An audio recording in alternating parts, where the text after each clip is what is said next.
Hey, what's going on? Back at it with another video. So I'm gonna be calling this celebrity thoughts. So I'm gonna be giving my thoughts about celebrities and when I watch the videos on how they're gonna talk about what this person did or what that person is, then I'm gonna give my answer and opinion about that. So wait, hold on. Let me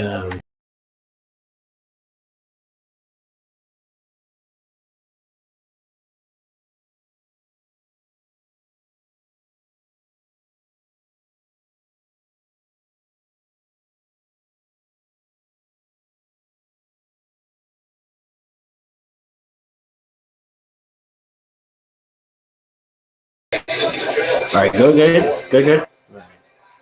I had to switch up my camera, so I had to turn my camera off. So here we go. So this is gonna be called "The Dark Truth About Birdman: What Birdman Doesn't Want You to Know." So this is gonna be celebrity thoughts. I'm gonna be doing. So here it goes. The truth is, Birdman is no doubt a hip hop mogul. He is an artist, but he is more known for his role as an executive and co owner of Cash Money Records. Birdman has introduced the world to some of the biggest names in hip hop. He has run one of the most successful labels for over 30 years.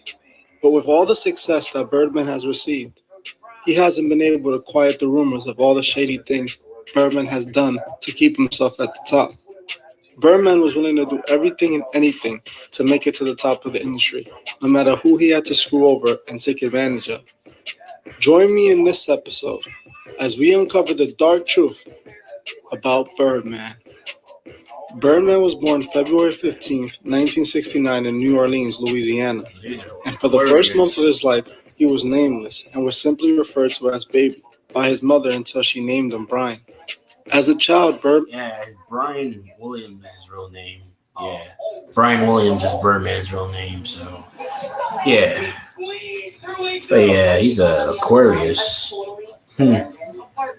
He doesn't even feel that. He doesn't even look. He doesn't look like an aggressive guy. But what I think, if you got any issues, I can't even tell.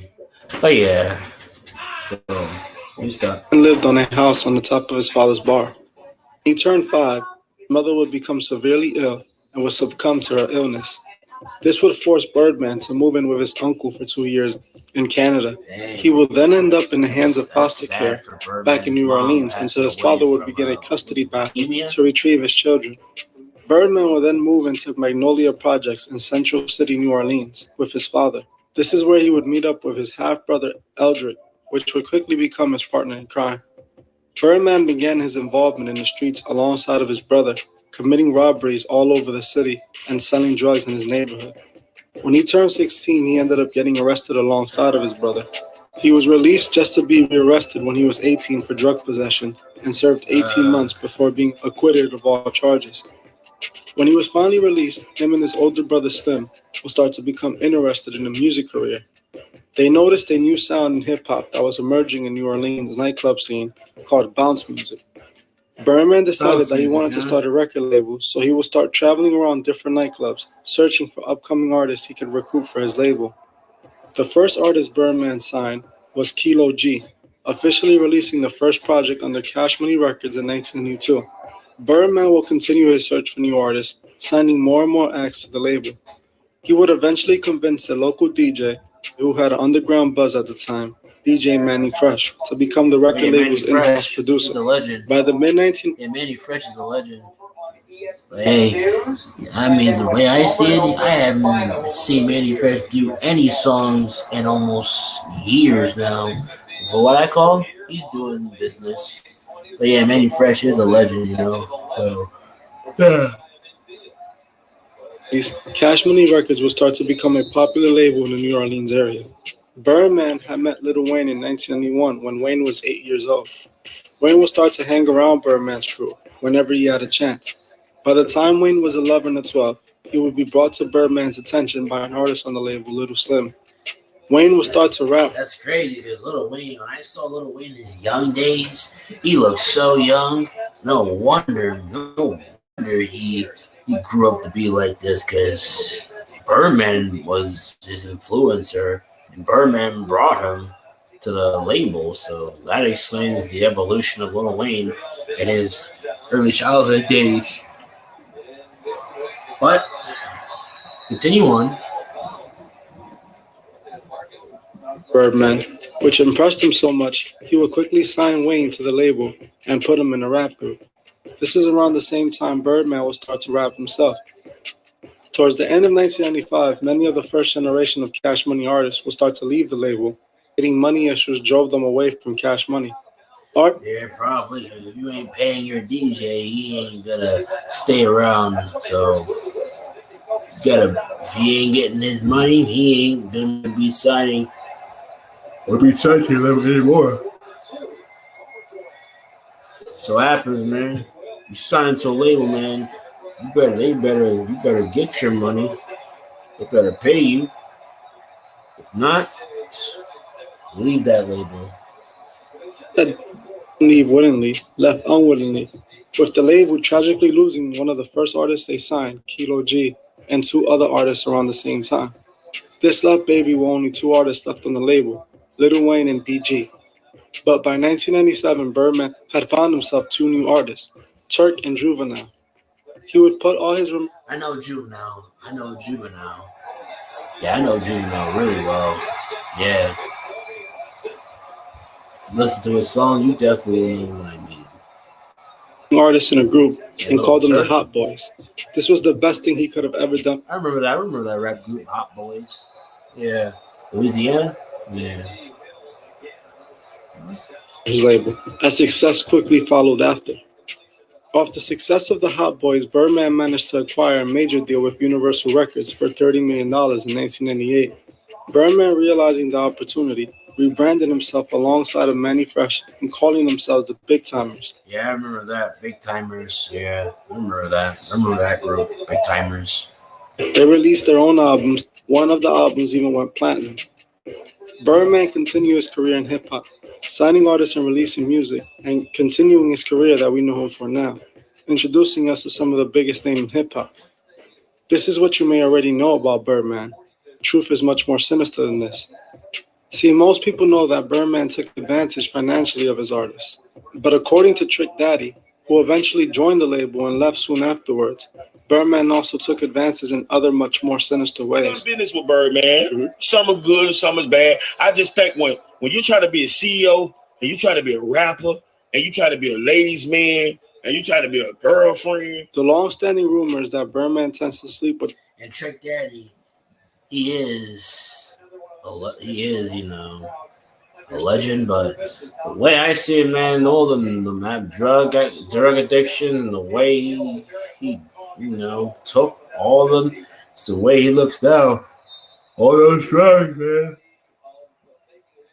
I gotta be careful, man. You better get a huge addiction. You'll end up looking like Trick Daddy.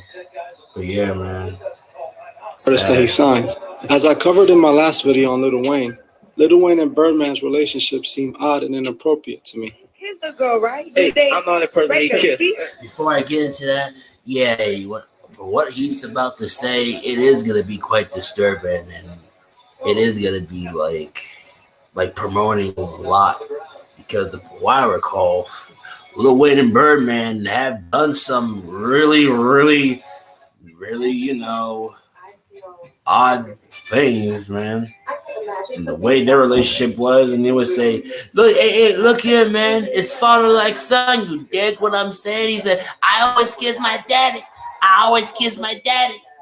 Like the way he's like, "Yo, I always kiss my daddy. Yeah. He's like, "Yo, he looks like, look here. It's father like a son. You dig what I'm saying?" Yeah, of course Kevin Durant would be fine for that. Like Kevin Durant, he's stupid for that.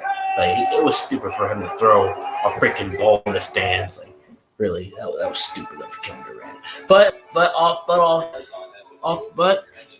back to what I was saying. Like, yeah, you're gonna see and hear. I got dollars here. So you kissed a girl, right? Hey, I'm not a person he kissed. That's our rule. Let's change somebody else, man. We roll like got the whole family. The fact that Lil Wayne called Birdman his daddy and would normally kiss him on the lips seemed odd to me. Seeing Wayne was raised by his mother, but she eventually remarried and he had a stepdad.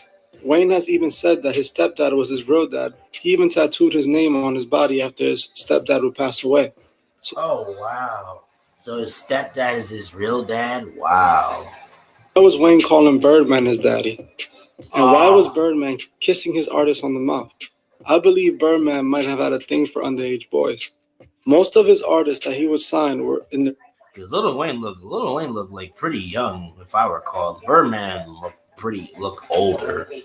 So what they were doing, man, like, don't get me wrong, man, like, what they were doing back then, like kissing on the lips and all that, that's some of the reason these labels be like doing lately. It's like mistreating their artists and doing all this like fruity business. Like, I don't even know how to put it in words, but still, it was just uncomfortable. Especially the fact that you got a freaking gay rapper from New Orleans, and that was Lil Wayne.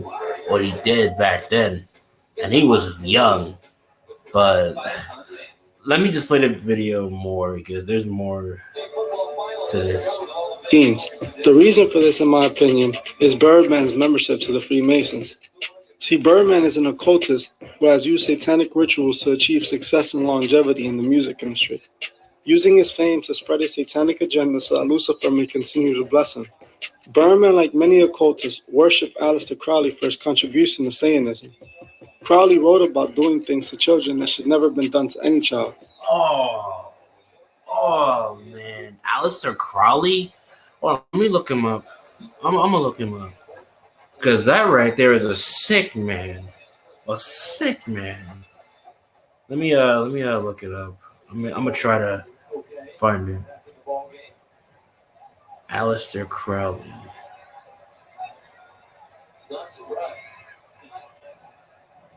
Oh, here it is. Aleister Crowley, English occultist. Aleister Crowley was an English occultist, ceremonial magician, poet, painter, novelist, and mountaineer. Founded the Region of Thelma, identified himself the prophet entrusted with guiding humanity into the Aeon of Horus in the early 20th century.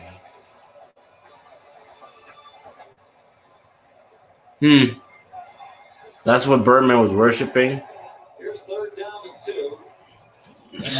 That's what he was That's what people were worshiping. English occultness.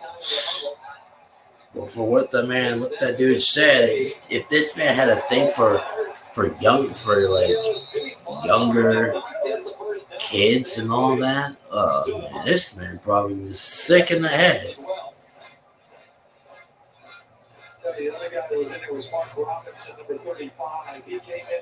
Hold on, let me see if there's any more to this.